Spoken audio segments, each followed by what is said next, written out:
Hello, hello, hello. Welcome back to the podcast.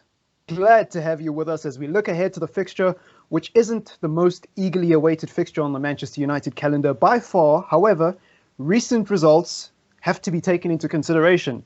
There's a sense of exuberance and positivity in the Manchester United fan base at the moment, and Ole Gunnar Solskjaer is back to his smiling ways. Well, when is he never smiling? But the smile is looking more vibrant than ever after the recent week Manchester United just had, beating Chelsea, beating Watford convincingly, and then also getting a result against Brugge away from home, which doesn't put them under too much pressure, and they can basically just come home and do a job. We could have been sat here, looking at a 2-1 scoreline and saying how we're going to come back against Brugge, but we're not. We've got an away goal to draw, so, make of it what you want. So please do leave a like on the video. Please do consider subscribing, and without any further ado, let's get into it. We could be in for something here. Joining me... What the hell? I apologize. That was funny. Okay. That was funny. Smash a thumbs up if you thought that was funny. Joining me as usual, it is the brains and the tactical analysis behind the show, Rita Wille, and also the clown apparently, and the personality that livens the show, Shawnee, as usual. So, probably one of the best comments Ole Gunnar Solskjaer's had. I want to talk about the press conference really shortly before we get to Bruges. After the Watford game, I think for me, this is comment of the year for Ole Gunnar Solskjaer, and he should be coming up with stuff like this more and more all the time. He said, and I won't quote him word for word, but I'll paraphrase. He basically was asked about players like Pereira and Lingard and, players who didn't have a part to play in the Watford game and the Chelsea game, and why they played on Thursday night against Bruges, but not against, not in the Premier League games. And he said, people have got to improve, people have got to step up. Ever since Bruno came here, obviously he's raised the level. And I like to hear that. I really do like to hear that, because it tells me that my manager knows what I think. Like, I don't have to rage at my screen and wonder why this guy's not making the changes. Like, it tells me that Ole Gunnar Solskjaer is aware of the quality of player that's at Manchester United and how far ahead someone like Bruno Fernandes is. So, what do you guys think of that comment? No, I like it. Like, I was even saying off the air, while we were speaking in our group chats and everything, that someone has done something to Oli. Like, this isn't our Oli. Someone's hijacked Oli and they replaced him. Yeah. Because it's not only just that comment, it was the other comment he said where, listen, the start of the season was a shambles and this team needs to be waking up. And I was like, oh, okay. More of that. There's a few other comments as well. I mean, he spoke about the transition play being too slow, and I don't mean to bring this debate up, and I don't say this to hash the Oli in, Oli out debate, but I say this to prove to people that, look, you can say whatever you want about Ole Gunnar Solskjaer's coaching skills, right?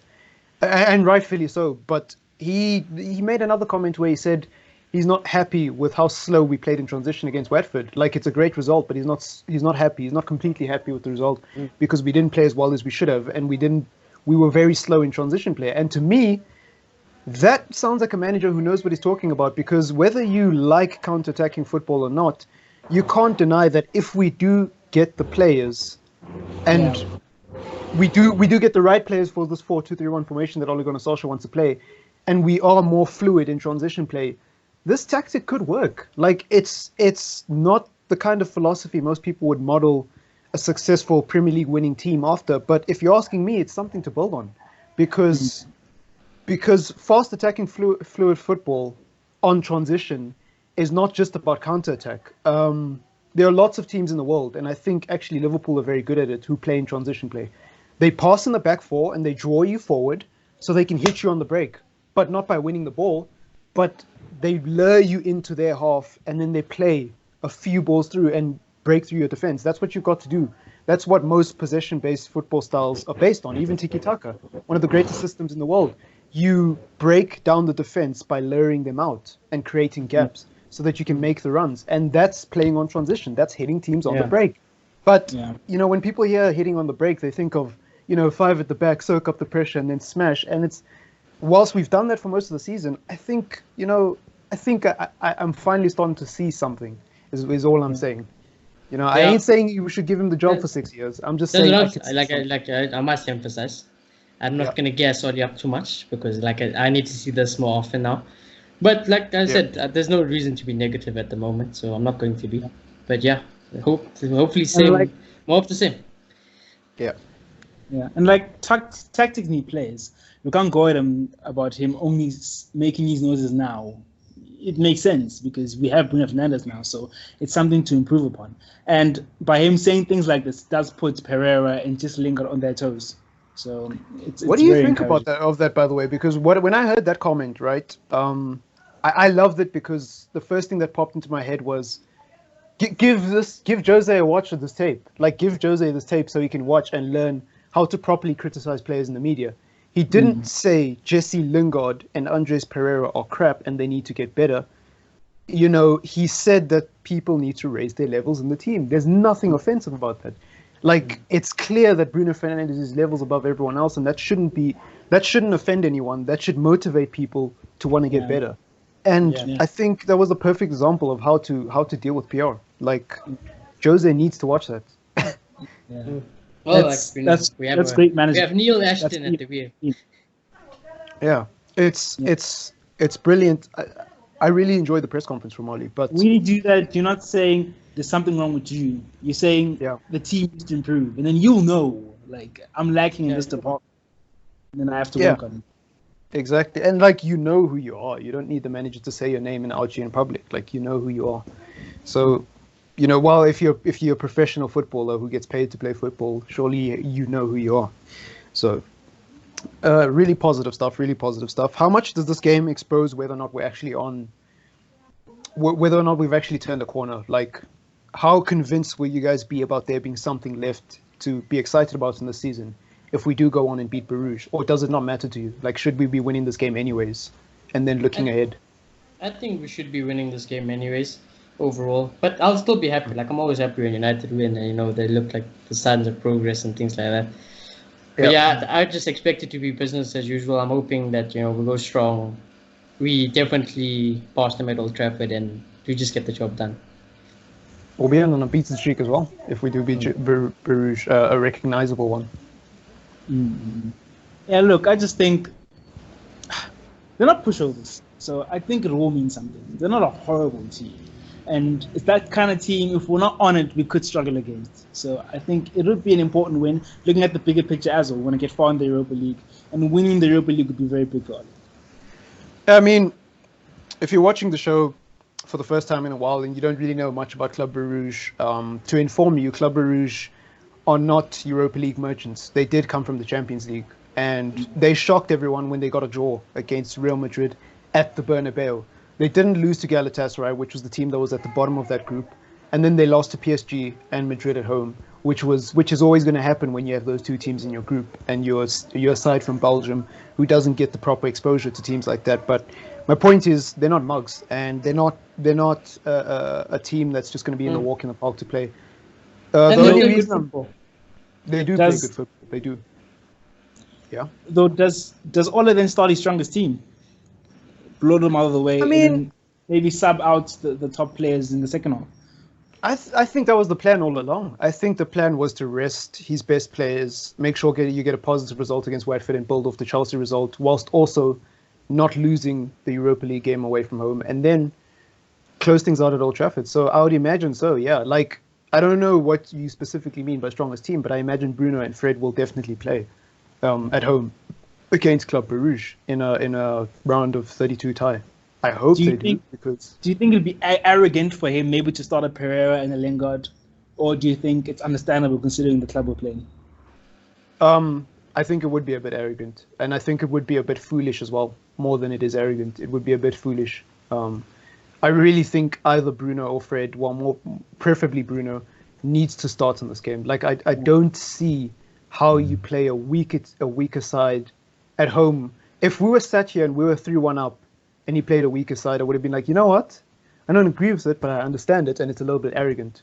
But it's 1-1. So it wouldn't be just arrogant, it would be foolish to me to play a weaker side, because you clearly... The thing is, right, it's not being negative towards Pereira and Lingard, it's based off the evidence.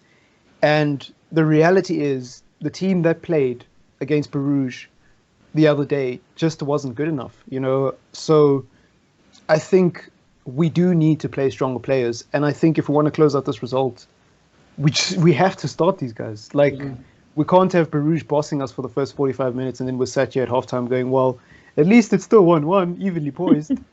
We Yeah, can't be that's sat here at Old Trafford. Like, we need to close this game out. We need no excuses. So, yeah, if he plays both Pereira and Lingard, I'll be very upset. He at least needs to play either Bruno or Fred to start. And then, if you're going to play a Pereira or Lingard, make sure they have Bruno next to them or Fred next to them. Like, please don't play both of them. Please. Not at home. Not like this. Not like this. I would also say that for me, I don't know, like, with regards to the strongest team, like, what do you consider to be Manchester United's strongest team at the moment? Do you think... So, we all know what the strongest back four is. Whether you prefer Eric Bailly or Lindelof, let's just put them both in next to Maguire for conversation's sake. We have the back four. We have either De Gea or Romero. What is your strongest team? If Bruno Fernandes is not there, or if Fred is not there, is it still your strongest team? Because I feel like if Bruno isn't there, or if Fred isn't there, it's lacking big time. Yeah, definitely. Yeah, you can go. Nah, for me, it's like, the back four, we've spoken about that. But then, yeah, Bruno, Fred, I think we should start getting McTominay back because I still think he'll be better than Matic as soon as he's fit. And then, at the moment, Martial, James, and Greenwood. Look, for me, I think Fred's debatable. I think Bruno definitely. And obviously, I'm not counting Pogba because he's injured. But honestly, I think at the moment, Bruno and Matic, in my opinion. I say Fred because, strongest team at the moment. Ignore Pogba and ignore people who are in the recovery I know, room. yeah. At the moment, I feel like Matic and Bruno are more important. Possibly, but okay, I get you. I actually get you. I just thought you were saying that. I thought you controversial. Yeah. I would consider playing McTominay over Fred. I'm not completely convinced about Fred. That's fine. I thought you were saying, there's an argument to be made about Fred, and the first person that popped into my head was Lingard and Pereira. So I thought you were smoking, mate. To be honest, I forgot that McTominay was coming back. Look, I think with regards to Matic, and I will say this about all players at Manchester United, I don't believe any player should be bigger than the badge, and I don't believe any player should just come back and walk into the team if their replacement has been playing well. I think you need to earn your place in the team. And with regards to McTominay, no exceptions. I'm not going to hop on the bandwagon and expect this guy to be playing at the levels he was before he was injured, because I think that's naive, and I think that's very rare in football, that players just come back from an injury and hit the ground running. And I'm also looking at the bigger picture. I'm looking at making top four and actually making Champions League football. So I don't want to be sat here and talking about who we're pointing our finger at and who shouldn't have started and who got pushed back into the team too soon. I would rather we just try to play a team that's a bit risk-free, but was also our strongest team. And I think with McTominay, he just has to be nurtured back into the team. So I don't see why McTominay has to start from minute one. He can come on at half-time and have a full half to show whether or not he should play against Everton and then against Manchester City, etc., etc. But to just pull out Matic would be harsh, because where would we be without Matic? For real. I can see McTominay starting in this game because he might want to rest Fred for the weekend and maybe think McTominay is not a bad replacement. And it not being a Premier League game and being at a slower pace, he might think it's a way to ease him back into the team. But overall, I do think that why fix what's not broken? I think Fred should play on. Yeah, Fred has been good. Fred has been good. Fred has been one of our best players of the season, I feel. And I don't want to speak too much on the players because we will go to the predicted 11. But yeah, I think I wouldn't drop Fred at all, because I think Fred has been arguably, before Bruno came, our most important midfielder. Yeah, so how comfortable would you feel if you saw Fred on the team sheet and not Bruno, or Bruno on the team sheet and not Fred? How comfortable would you feel about us in this game? If one of them was missing, basically. I'd be more comfortable if it was Bruno and Fred not on the team. Yeah. If Bruno was there, So if Bruno, Matic, and McTominay were there, I wouldn't feel as bad as whether it was McTominay, Matic, and Fred. Yeah, okay, obviously, because those positions are a bit awkward anyways. Those guys aren't going to give us anything going forward. Yeah. That's a fair point. Bruno. Creativity is a big problem for this team. And Fred does play a big part with that if he's with Bruno. But at the end of the day, I do think Bruno is our most creative player, and without him, we would struggle with creativity. That's definitely true. The only thing I would say, and this is no disrespect to Club Brugge, is in terms of pace and just the Premier League in general, I think our creativity, we can get away with it against some of the weaker European sides, to be honest. Yeah. And I know that's a controversial thing to say, but it's kind of true. Like AZ Alkmaar back last year played us out the park in the first half. But then the team that we were saying can't create chances, is shit, can't get back in the game, ended up scoring 4 goals in like 10 minutes, and the game was done. So I do think that, look, Bruno has to start because why not? But I do think that I wouldn't be super afraid, and I don't think Bruno's a basic necessity for us to win this game. You know, like, I just think that either him or Fred has to start 100%. Yeah, let's look at the predicted side then. This is quite tough for me to make for some odd reason. Because I tried to get the strong team out, but rotation as well. I think Matt just starts because Matt just seems to always play. I don't think. I think. Sorry to cut you off, but I think he's very tired and fatigued, and I think Ollie will know that. And I'm hoping that Matic will rest, because Matic we're going to be asking him to play like what, 4 90-minute games in a row. I was going to say that in Fred, close succession. Fred hasn't played every game for the last since we came back from Marbella, but Matic has, and I think Matic does need a rest. He might worry about us being vulnerable defensively, and you might play Matic, because we've seen Ola do things like that before. I know. I think that's very possible. But I just think that we're more vulnerable if we're playing tired Matic, you know, because tired Matic has been giving the ball away so many times. Yeah. Against Watford, against Chelsea. Yeah, and we don't want Matic to have a bad game, and then all of a sudden everyone's on his back again. Like, tired Matic is, tired Matic is a disaster at 30 years old. It's a man short there.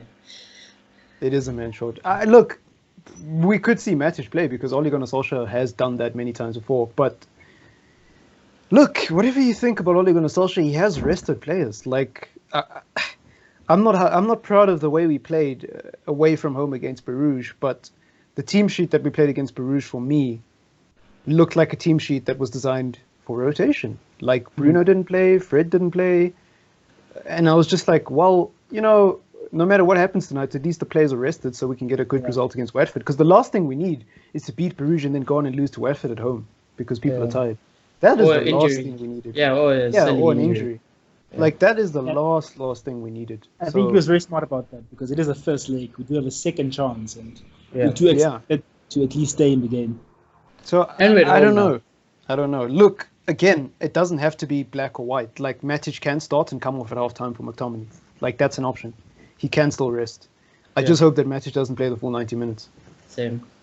Yeah. And I hope he doesn't take him off in like the 80th minute. Now, come on now. I think the only thing with the starting 11 that I think there might be a bit iffy is the Greenwood and Mata. Yeah, I think Ole Gunnar Solskjaer also did, again, good press conference. He mentioned Greenwood and mentioned exactly what I'm not saying this from a place of arrogance or to be a big head, like, oh, look at me, I was right. That's not what I'm saying. I'm just bringing this up to solidify a point. He came out and said, Bruno, what am I saying? Greenwood is only 18 years old. He's young. His body isn't fully developed. And I think that's a very important point, because when you're a young player, you don't understand your pain threshold. You don't understand how far you can push your body. You don't understand your limits. You don't have enough experience as well in the game. So he did say that we need to nurture him into the team. So, you know, I wouldn't be shocked.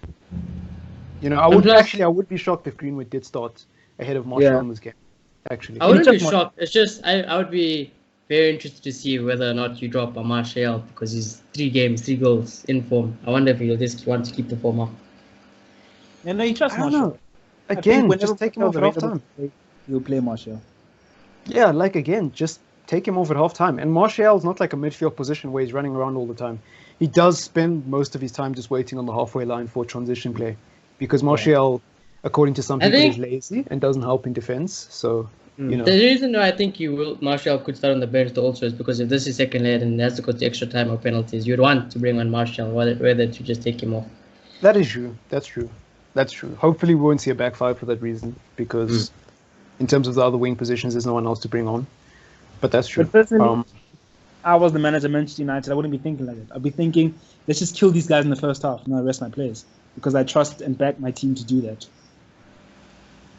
You should, you should, but then also as Manchester United manager, you've also got to understand where you are, you know. But that's a fair point. I'm not going to argue that. Like, that's a fair point, and I kind of agree with it. Like, we shouldn't be playing conservative against Brugge. I'm just thinking of the bigger picture. That's all. You know, like, I want the result more than anything, but not at the expense of a player. So, but I feel very confident that's about this team. Like, I don't know, something in my gut says that this could be very accurate to the team you'll put it out. Yeah, to be honest, I feel like it's not a bad team. All I would say is that just use your subs. Like, just use your subs. I'm not picky about who starts and who doesn't start. I'm picky about who gets involved, who comes on at halftime, how much time do they get, how much do they impact the game, what's the score when they come on, is it too late, is it too soon?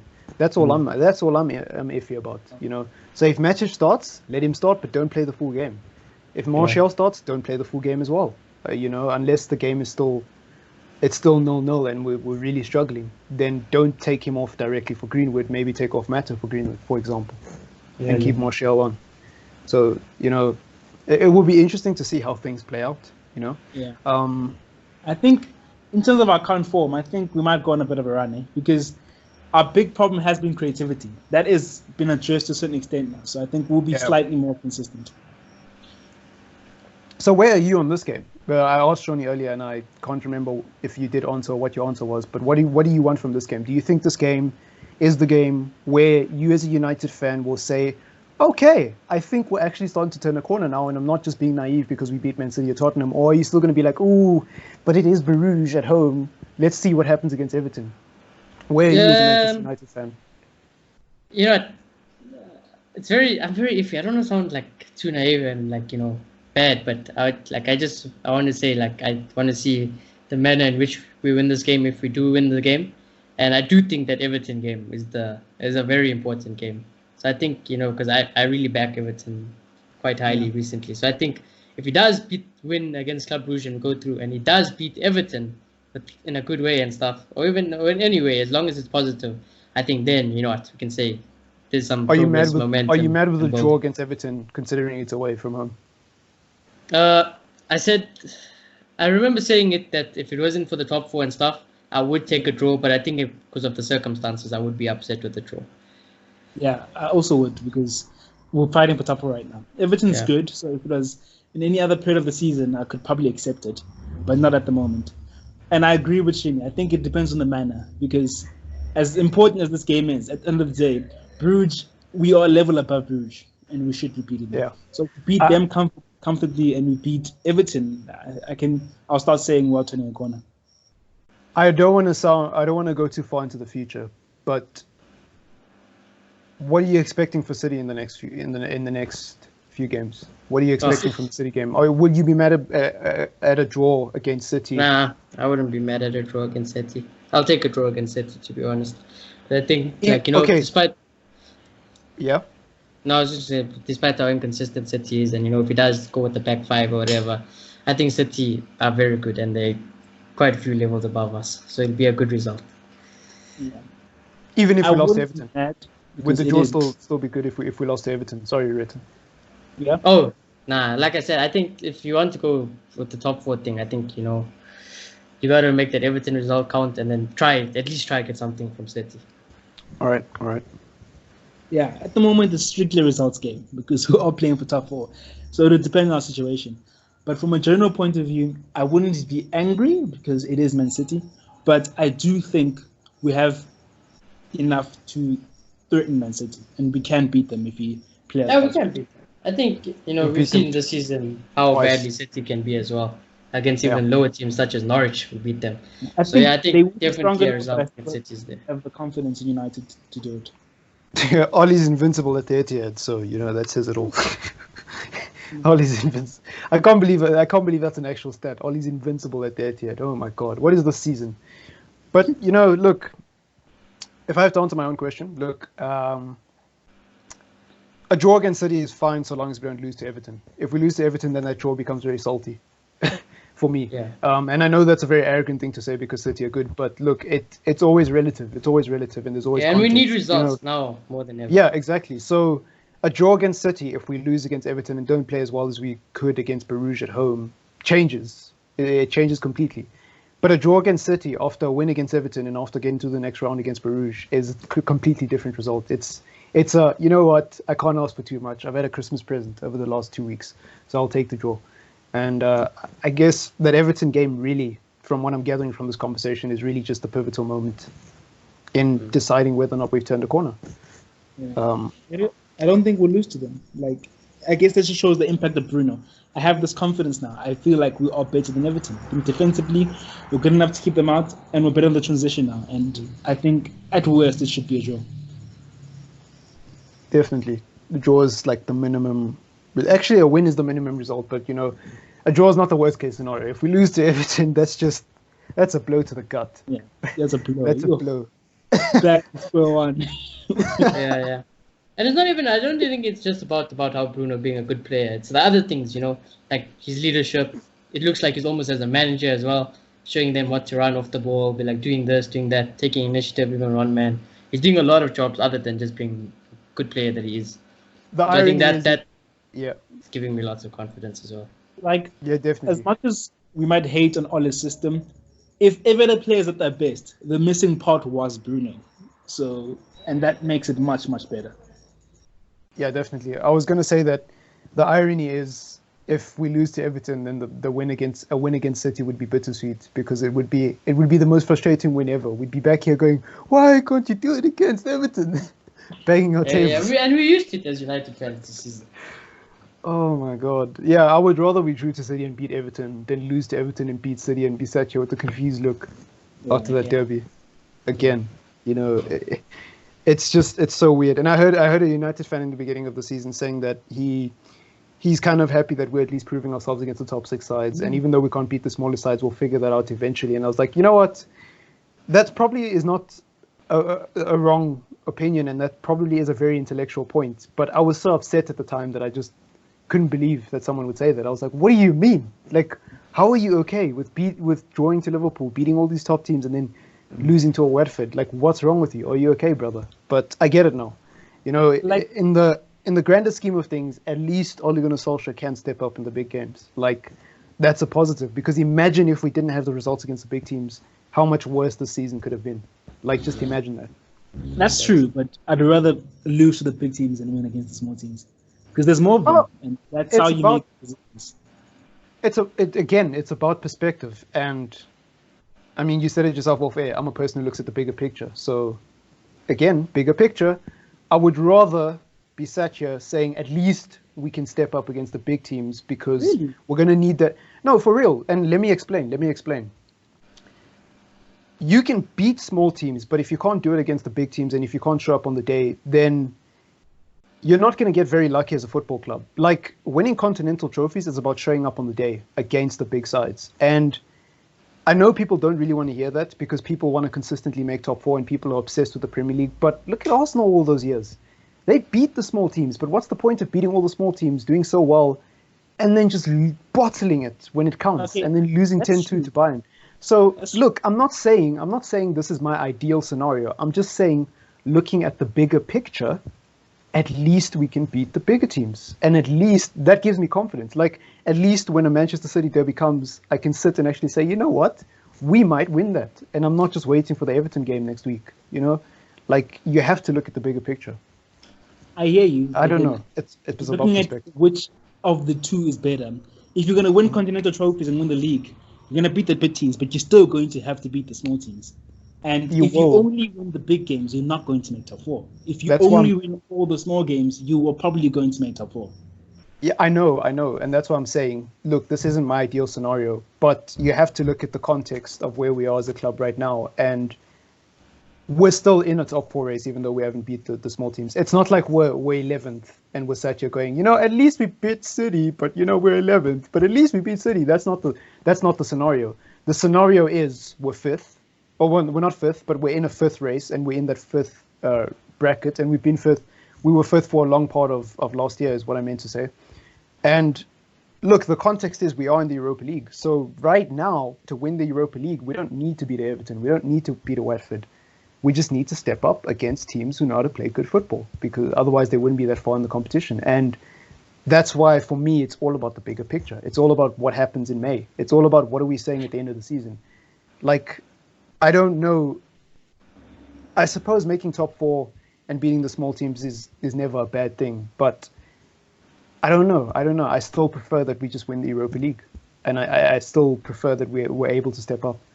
But it's an interesting debate because it really does come down to perspective. The thing is, it only really matters if Ole Gunnar Solskjaer does improve against the small teams. Like, if he doesn't improve against the small teams, then you're 100% right. It's a problem. I'm just looking at it more from a perspective of progress. Like, at least we've got one thing right. You know what I'm saying? Yeah, and I can agree with that.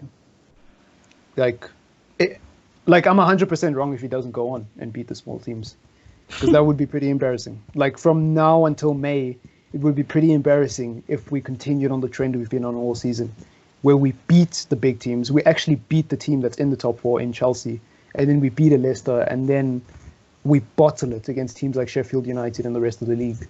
That would be pretty embarrassing, and that would be pretty gutting as well, even with Bruno in the team. So I don't know, but again, bigger picture. Yeah, it would be very gutting because there's only one City and there's only one Tottenham. So that's true. Yeah, if you want to make top four, like, these are you're going to win these games, so put all in them and get those points. It's like the whole. That's true.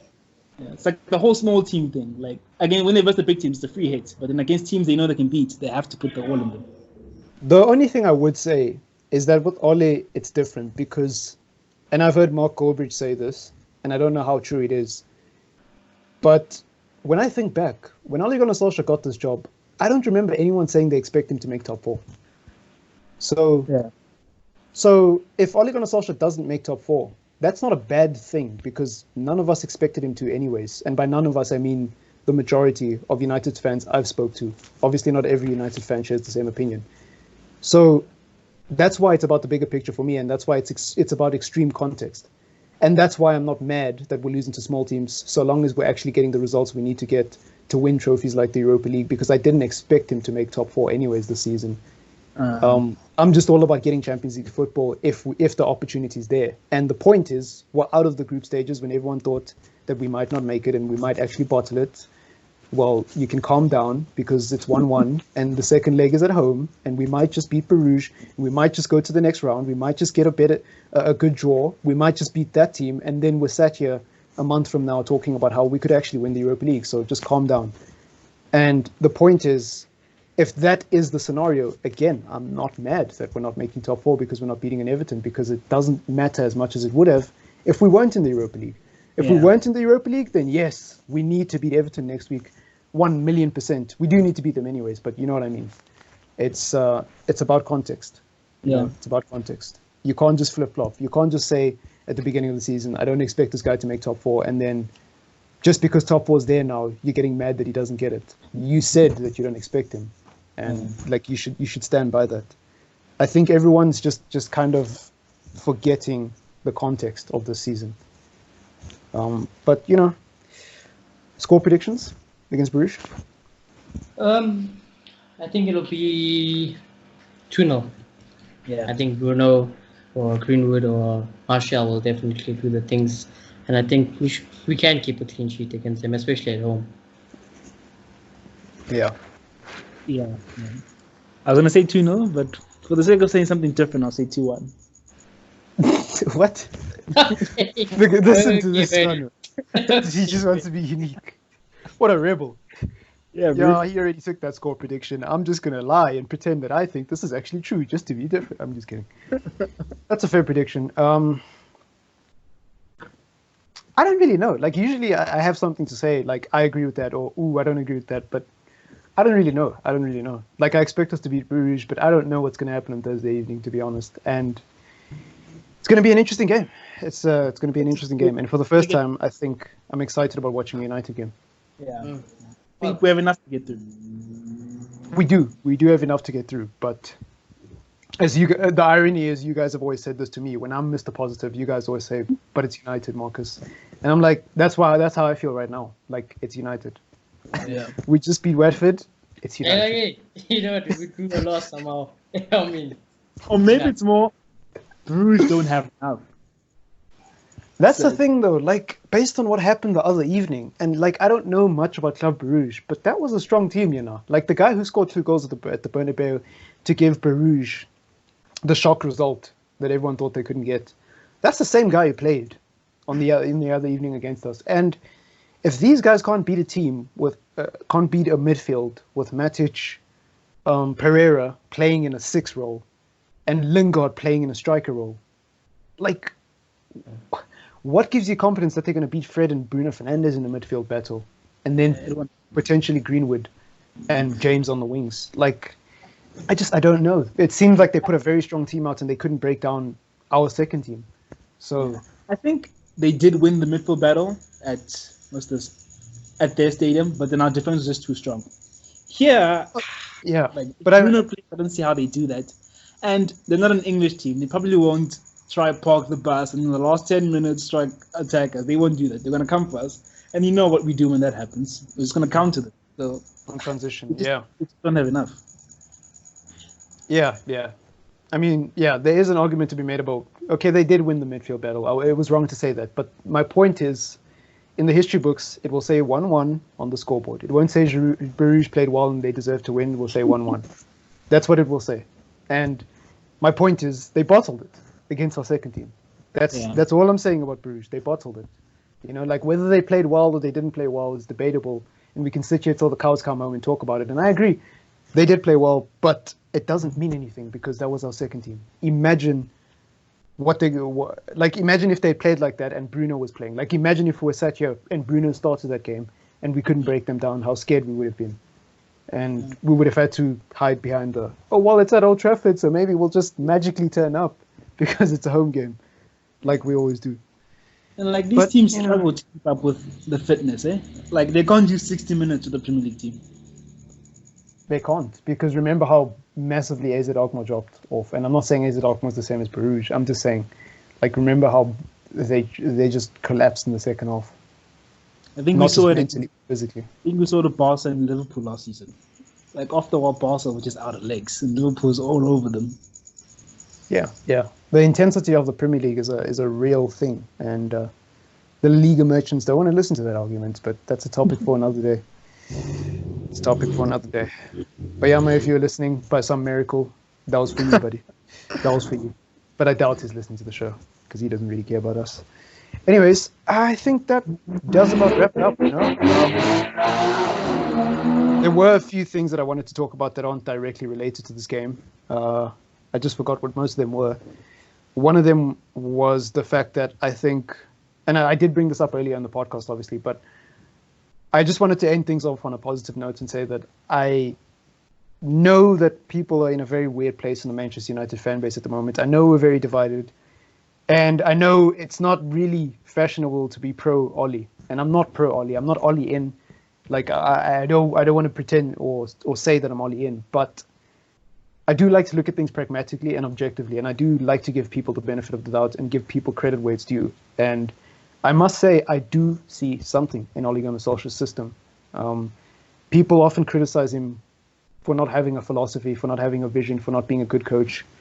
And I just think a lot of it is unfair because we're not actually at the training ground, right? Like, we don't actually see what training drills these guys are working on. The one shocking training drill was the shooting practice 5 minutes before a game at Old Trafford. That I can't defend, and that I will not defend. I think that was disgusting. And I think we shouldn't be trying to take shots. We shouldn't be training to take shots that have a 2% conversion rate on a good day. And that probably won't even happen in a real game anyways, because it's so rare that your teammate gives you a ball on the edge of the box and there's no one there. It's just you and the keeper and you have a chance to shoot it. That's such a rare situation. There's going to be a box full of players, some wearing your team's shirt, some wearing the other team's shirt. And you've got to think very quickly as a footballer where you want to aim the ball and where you want to take the shot. And we've seen it time and time again with Fred. I don't think we need any more evidence that he can't do that. So I don't care if he's banging them in training. He can't do it in the real game, because in a real game, It's not like training where there's cones and you're just getting teed up. So that was a poor training draw. But, I just think people are so quick to say that Ole Gunnar Solskjaer is a trash coach. And I think if you're talking about his CV as a whole, cool. Like, cool, bro. I can't defend that. Like, his CV is terrible. But if you're talking about the quality of football this season, I just think that, maybe there's an argument to be made there. Like, what are you supposed to do with Lingard and Pereira? What are you supposed to do? And people can say, yeah, but Marcus, when Pogba was fit, he played this system anyways. Yeah, that's true. But how do you know that the system wouldn't have worked if Pogba was still here, genius? Like, Pogba got injured, and he's playing this system with players that he probably doesn't want to play it with. So how do we really know how the system's going to work? And if you're arguing from a point of view of saying, look, even at its best, the system is not as good as a Pep or Klopp, then yeah, no shit, Sherlock. You're only talking about the two greatest managers in the Premier League at the moment. Like, whose system is as good as Pep and Klopp's, And I know that's a controversial thing to say, but I just wanted to end this off on a light heart and just say that I think there's something there. Will it be successful in the future? I don't know. Is it going to win us trophies? I don't know. We'll just have to wait and see. But if this guy does make Champions League football, I think the best case scenario for Manchester United is that he lays the foundation for the next manager. And we don't go on a spending spree in the summer with a new manager, whoever that new manager is, and then don't give him time. And then be sat here a year from now saying, let's get a new manager in who's also going to want to change the players, who's also going to want to spend a bunch of money. Like, if there's a vision there, just let it build. I think it's not that he doesn't have a philosophy. It's clear that he wants to do something. Maybe that's why he insists on playing the same way. But I think that position football has become so fashionable now that you end up being compared to that. Definitely, but I'm not talking about the person who's going to give an intellectual, objective argument. I'm talking about the people who say Ole Gunnar Solskjaer is a PE teacher. That's unfair. Like, PE teachers don't make it to the group stages of the Europa League. PE teachers don't get paid to manage football clubs. That's why they're PE teachers. Like, you have to put some respect on people's names. Like, I get banter, and I'm not against banter. But, like, calling him a PE teacher with a straight face and actually meaning it and actually giving an argument as to why you think he's as good as a PE teacher, it's pushing the envelope a bit. Because if Ole Gunnar Solskjaer is a PE teacher, then every manager in the Premier League below him is also a PE teacher because they're also having a bad season. No, for real. Mourinho's a PE teacher because he lost to Ole. Pep is a PE teacher because he lost to Ole. Every other manager who's struggling at the moment is also a PE teacher because they've lost to Ole or they're below Ole. Like, I just don't get it. And I know from a Manchester United point of view, we're only focused on Manchester United. We're not focused on the bigger picture. We don't compare ourselves to the other teams. We want Manchester United to win. But I just think sometimes people push it too far and they don't take time to actually listen and think about their opinions and formulate their opinions by themselves. I think they just hop onto bandwagons because, again, it's fashionable to be Ole out. It's fashionable to call him a PE teacher. But you know what? Since Bruno's come into this team, I've seen a difference. And you can give the credit to Bruno Fernandes. Like, that's up to you. But the point I'm trying to make is I can see something. And whether that's because of Bruno or because of coaching, I'll leave that to you. But I can see something. And that's a positive. I don't see how you can put a negative spin on that. I can't see it, So unless there's anything else you guys would like to talk about, I think that'll be Not on that. I feel like most football fans struggle to look at bigger picture. So they'll just sensationalize the small thing that they hear and make it a huge thing. Oh, he's not passing the ball quick enough. Yeah, but then he's embedding a playing style, and then it takes time. So most football fans struggle with that type of thing. And again, it's the Manchester United microscope. If you're managing Manchester United, you have eyes and the press and the pundits. That's true. That's true. That's true. And look, it's just like, mate, you can't say Ole Gunnar Solskjaer is a crap coach because Lingard is not retaining the ball properly and Pereira is not playing well in transition. And then when he buys a player who's capable of doing that, now it's the player. Well, then why didn't you look at Lingard and say, then it's the player? Like, why do you blame Lingard's shit football on Ole Gunnar Solskjaer? But when a player actually does well, you say it's individual brilliance. Like, Do we even talk about the fact that Martial's improved under Ole Gunnar Solskjaer? Do we even give Ole Gunnar Solskjaer any credit for the fact that Martial has improved since he got here? No, we don't. Because if Ole Gunnar Solskjaer scores a goal, I mean, if Martial scores a goal, it's not Solskjaer. It's because Martial's just good and he's carrying United. Like, it's got nothing to do with Solskjaer. If Dan James scores a wonder goal, it's got nothing to do with Solskjaer. That's nothing to do with Solskjaer. But if Dan James plays poorly, it's because of Solskjaer. It's because Solskjaer didn't coach properly. It's because Solskjaer didn't do this in training. It's because Solskjaer didn't. And, like, I just think some people just hop onto a bandwagon. Not everyone. You know, like, if you're genuinely Ollie out and you genuinely believe he's a PE teacher because that's genuinely your opinion, I can't do anything about that. But some people just hop onto bandwagons because it's fashionable nowadays, because your tweet will get 1,000 likes and 1,000 retweets, and you feel cool behind your keyboard and behind your screen. And I just think sometimes people push the envelope too far. But, you know, what do I know? What do I know? And again, not to drag this on too long, I think it's also double standard. I mean, if Ole does that, it's Ole's fault. But if Pep doesn't miss spell season, it's the player's fault. It's Colorado's fault. It's Timothy fault. It's Joe yeah, fault, like, but it's not Pep's fault. Remember when Klopp was playing a certain playing style and it just wasn't working at Liverpool, and they bottled all those finals and they played, and then all of a sudden Liverpool became the best team in Europe? What do you think happened, genius? Do you think Klopp magically turned those players into the best in Europe? No, probably not. I'll tell you what happened. He bought players that fitted his system and got financial backing from the board. And people don't like to hear that because, I don't know, like, people just don't like their opinions being challenged, I guess. But I just think people are just too unfair. Like, some people are just too unfair. And again, I'm not talking about the people who will give an intellectual argument as to why Ole Gunnar Solskjaer is not good enough. Like, if you're going to talk about his CV and you're going to reference his previous jobs, yeah, like, okay, but Ole Gunnar Solskjaer was always going to be lucky. He is a club legend. Like, wake up and smell the coffee and get off your high horse. That's how the real world works. There is favoritism, whether you like it or not. An ex-legend is not going to be treated the same as a manager from Everton. A manager from Everton is going to get fired because he's not an ex-legend. So Ole Gunnar Solskjaer was always going to get extra time. My question to you is, why is that such a bad thing if there is a build-up of positive things behind that? And I could be wrong. I could be wrong. We could go and lose to Everton. We could go and lose to City. We could go and get knocked out to the Europa League. And bloody hell, send me this clip. Send me this clip of this rant, and I will personally apologize to you if that does happen and say I was wrong. But until then, you have a choice. You can either be fair or you can hop onto the bandwagon. But whichever you pick, Ole Gunnar Solskjaer is not going anywhere. So I would just advise that you make the most of it. That's all I would say. But yeah, I just felt that was important to talk about, even though that has nothing to do with Club Brugge. It's something that's plagued the Manchester United fan base over the last few months. And actually, no, it's plagued us for 6 years, I would say, because we've been negative about managers for a long time. I mean, look at Van Gaal. Like, if you're talking about his football, then I can't disagree with you there. But if you're talking about where he was, like, what do you prefer? Winning an FA Cup and making top four, or being seventh and fighting in the Europa League? Obviously, top four in an FA Cup. So I just feel like sometimes, and maybe that's the thing with football fans, like, we're just too emotional and we're too flip-floppy. And I know we're allowed to, but you can't just use that as a scapegoat every time. Like, you've got to hold yourself back sometimes and just take a look at things and make up your own mind. Like, that's a healthy thing to do. I don't know if you guys agree or not, but it's just my opinion. Definitely. It's just my opinion.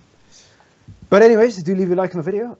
Do subscribe. Sorry for the rant. I know it has nothing to do with Bruges, but hope you enjoyed the rest of your evening. Thank you for watching. Thank you for listening.